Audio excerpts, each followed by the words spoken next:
Graça e paz, meus irmãos, tudo bem com vocês? Páginas da Bíblia, e hoje nós estamos chegando aos capítulos 23, 24 e 25 do livro de Levítico. Reta final, né? Temos apenas hoje e amanhã, uma vez que esse livro encerra no capítulo de número 27. Mas eu quero fazer uma observação que eu deveria ter feito lá atrás para você.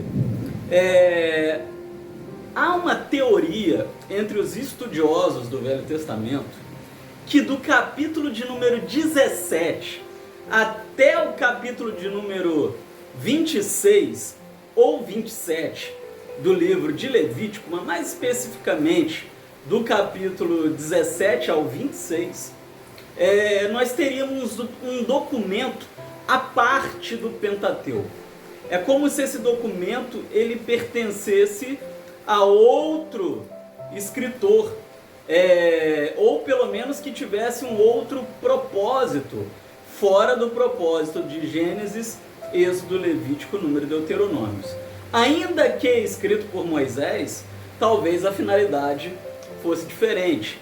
E esses capítulos, do capítulo 17 até o capítulo 26 do livro de Levítico, esses estudiosos chamam de Código da Santidade, pois esses textos nos ensinam, ou melhor, ensinava aos povos daquela época, como ser santo e a importância de se manter a santidade. Aqui no capítulo de número 23, o capítulo começa falando sobre as festas. Eram 6 festas, né, que eram comemoradas durante as estações do ano. Mas o que eu quero destacar aqui dessas festas é que essas festas tinham um caráter duplo. Sempre nos lembrarmos de tudo que Deus já fez por nós e a importância de sermos gratos por tudo que Deus já fez por nós. Resumindo, o capítulo 23 nos ensina a importância da santidade. Chegamos ao capítulo de número 24, aqui fala um pouquinho sobre a questão da luz e do pão, seus significados ali dentro do tabernáculo, né? Eles sempre deveriam estar diante do Senhor. Mas quando a gente chega lá nos versículos 10 ao 12, tem uma parte do capítulo 24 aqui que chama a minha atenção. Esses versículos, capítulo 24, versículos 10 a 12, nos ensinam que Deus não tolera, Deus não suporta blasfêmia. À medida que o capítulo 23 nos ensina a importância da santidade, o capítulo 24 nos mostra que Deus abomina o oposto da santidade, que é o estado de blasfêmia. E aqui nos conta uma pequena história onde houve uma briga ali de um israelita e um egípcio contra um outro israelita, e sabe-se lá por que esse outro israelita começou a blasfemar contra Deus. E a ordem de Deus foi definitiva, pena capital, aquele homem deveria ser morto, pois Deus não tolera blasfêmia. Isso nos lembra o Novo Testamento, porque no Novo Testamento a palavra nos ensina que Deus está disposto a perdoar todos os pecados, menos o pecado contra o Espírito Santo. O pecado contra o Espírito Santo deve ser entendido como o pecado da blasfêmia.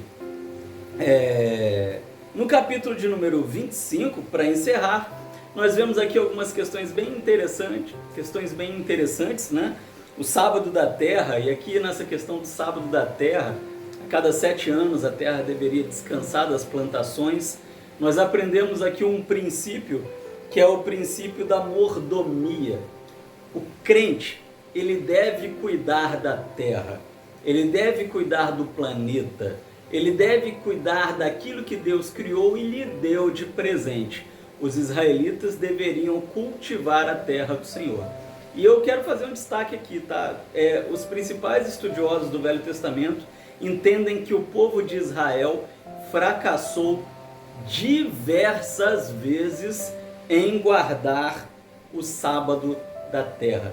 Eles queriam apenas lucrar, eles queriam produzir, e o sábado da terra consistia em plantar durante 6 anos e durante o 7º ano não plantar nada, deixar a terra se revigorar. Algo bastante interessante que a botânica e a biologia já até comprovou que é bom para a terra dar um ano sabático para a terra.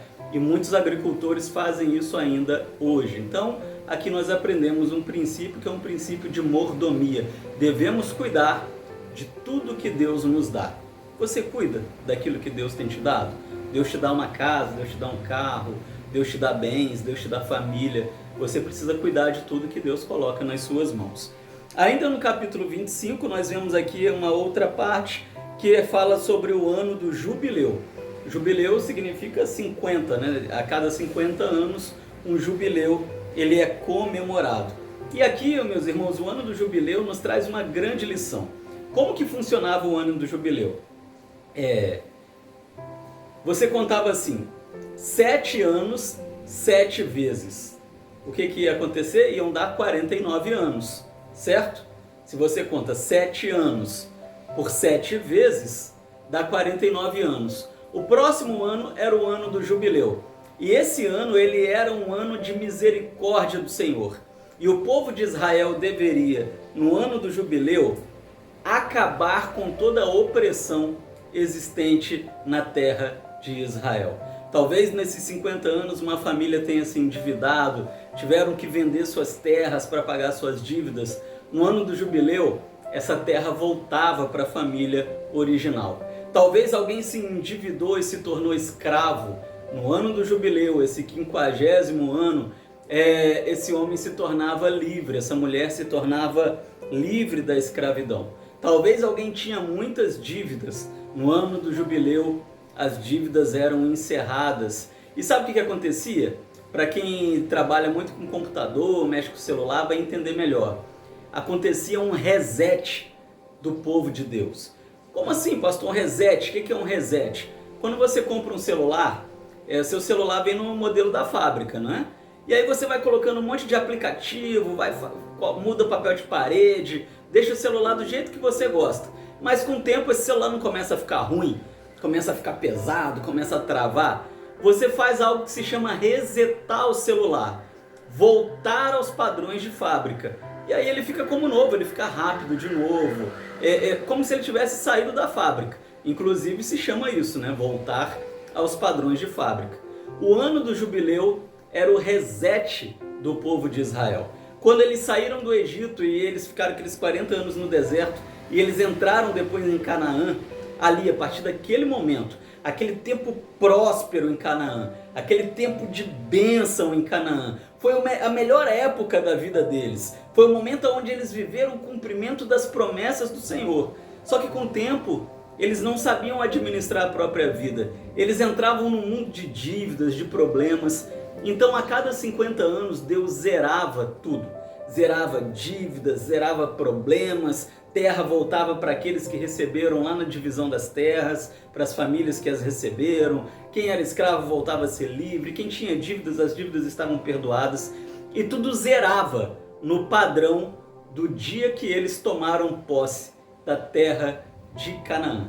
Maravilhoso, né? O ano do jubileu é o que nos mostra que as misericórdias do Senhor estão sempre sobre as nossas vidas. Deus é aquele que nos livra de toda opressão. Amém?